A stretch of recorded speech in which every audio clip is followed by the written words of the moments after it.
6월 14일 10분 말씀 읽기 시간입니다. 오늘 10분 말씀 읽기 본문은 요한복음 10장입니다.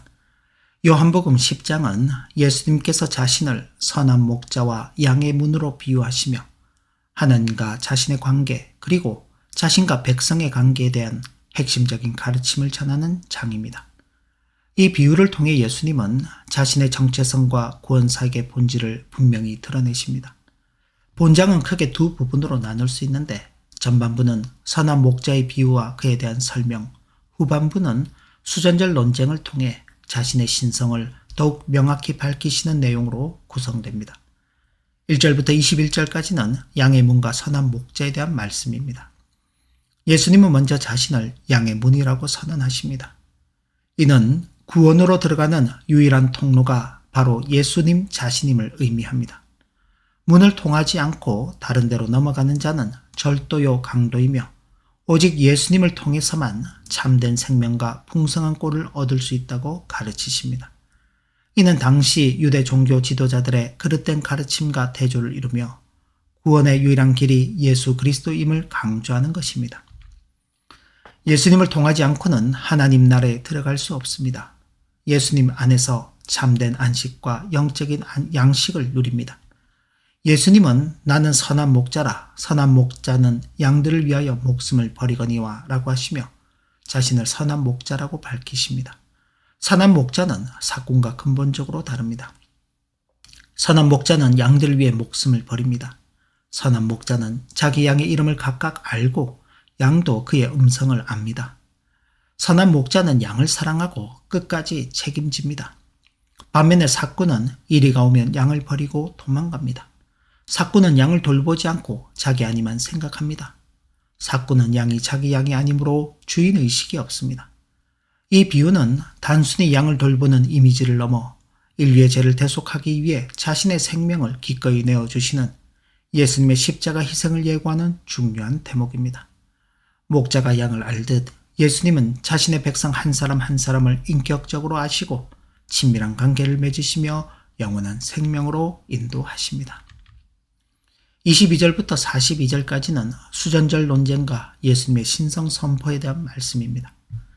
시간이 흘러 겨울 성전에서 수전절을 지키실 때 유대인들이 예수님을 애워싸고 당신이 언제까지나 우리 마음을 의혹하게 하려 하나이까 그리스도이면 밝히 말씀하소서라며 다그칩니다. 이에 예수님은 자신이 행한 일들이 자신을 증거한다고 답하시며 그들이 믿지 않는 이유는 내 양이 아니기 때문이라고 말씀하십니다.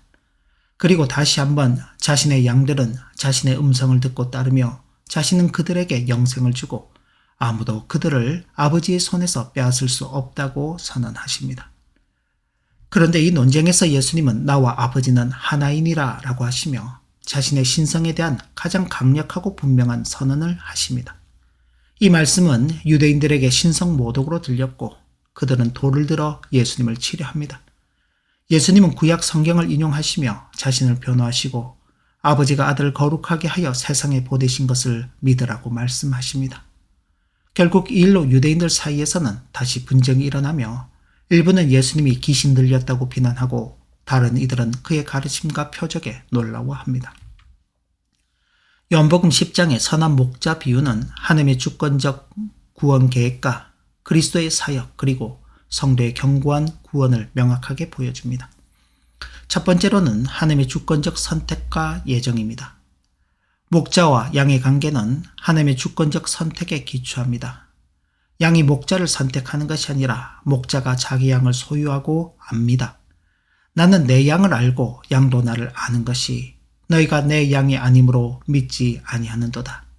이 구절들은 믿음이 구원의 조건이 아니라 하나님께서 창세전에 이미 자신의 양으로 선택하셨다는 사실의 결과임을 보여줍니다.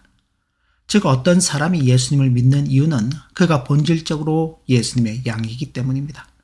반대로 믿지 않는 자들은 근본적으로 그의 양무리에 속하지 않았기 때문입니다. 이는 구원의 시작이 인간의 의지나 자격에 있지 않고 오직 하나님의 무조건적인 선택과 은혜에 있음을 강조하는 개혁주의 예정론의 핵심입니다. 두 번째로는 제한 속죄입니다. 예수님께서는 자신의 죽음이 누구를 위한 것인지 명확히 밝히십니다. 선한 목자는 양들을 위하여 목숨을 버리거니와 나는 양을 위하여 목숨을 버리노라. 이 구절들은 제한 속죄 또는 한정 속죄의 강력한 성경적 근거가 됩니다. 그리스도의 십자가 죽음은 막연히 모든 사람에게 구원의 가능성을 열어주는 것이 아니라 하나님께서 선택하신 자기 양들을 위해 치르신 명확하고 효과적인 대속이라는 것입니다. 그리스도의 죽음은 단 한 방울의 피도 헛되이 흘리지 않고 아버지께서 그에게 주신 모든 양을 확실하게 구원하는 능력이 있습니다.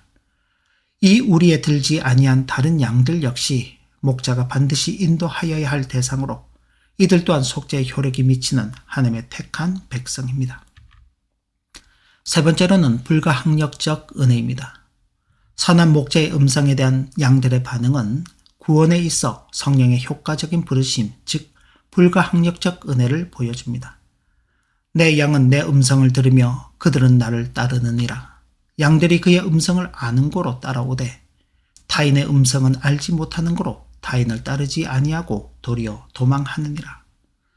하나님의 선택을 받은 양들은 목자의 음성을 구별하여 듣고 그 부르심에 정할 수 없이 이끌려 반드시 따르게 됩니다. 이는 단순한 외적인 초청이 아니라 성령께서 택한 자의 마음을 새롭게 하시고 길을 열어주시어 그리스도를 구주로 믿고 순종하게 하시는 내적이고 효력 있는 부르심입니다. 거짓 목자의 음성을 따르지 않는 것은 택함받은 영혼은 오직 진리의 음성에만 반응하도록 창조되었음을 보여줍니다. 네 번째로는 성도의 견인입니다. 내가 그들에게 영생을 주노니 영원히 멸망하지 아니할 것이요 또 그들을 내 손에서 빼앗을 자가 없느니라. 그들을 주신 내 아버지는 만물보다 크심에 아무도 아버지 손에서 빼앗을 수 없느니라는 이 말씀은 구원받은 성도의 영원한 안전을 가장 강력하게 보증하는 말씀입니다. 성도의 견인이라는 것은 한 번 구원받은 성도는 결코 그 구원을 잃어버릴 수 없다는 것입니다. 이는 성도의 능력이나 의지에 달린 것이 아니라 선한 목자이신 그리스도의 능력의 손과 만물보다 크신 성부 하나님의 주권적인 손이 이중으로 붙들고 계시기 때문입니다. 어떤 외부의 위협이나 내부의 연약함에도 이 견고한 구원의 보증을 깨트릴 수 없습니다. 영원히 멸망하지 않는다는 선언은 구원의 영속성과 확실성을 명백히 합니다. 예수님은 구약의 에스겔 34장 등에서 예언된 흩어진 자기 백성을 다시 모으시는 언약의 목자로 오셔서 그 예언을 성취하셨습니다. 예수님은 단순히 윤리적인 스승이나 선한 지도자가 아니라 하나님의 주권적인 계획 속에서 자기 백성을 위해 목숨을 내어주시고 그들을 한 명도 잃어버리지 않고 영원한 생명으로 인도하시는 전능한 구원자이십니다. 목자가 양의 음성을 알고 양이 목자를 따르는 것처럼 예수님과 우리 사이에도 이런 깊고 인격적인 관계가 있어야 하겠습니다. 기도합니다.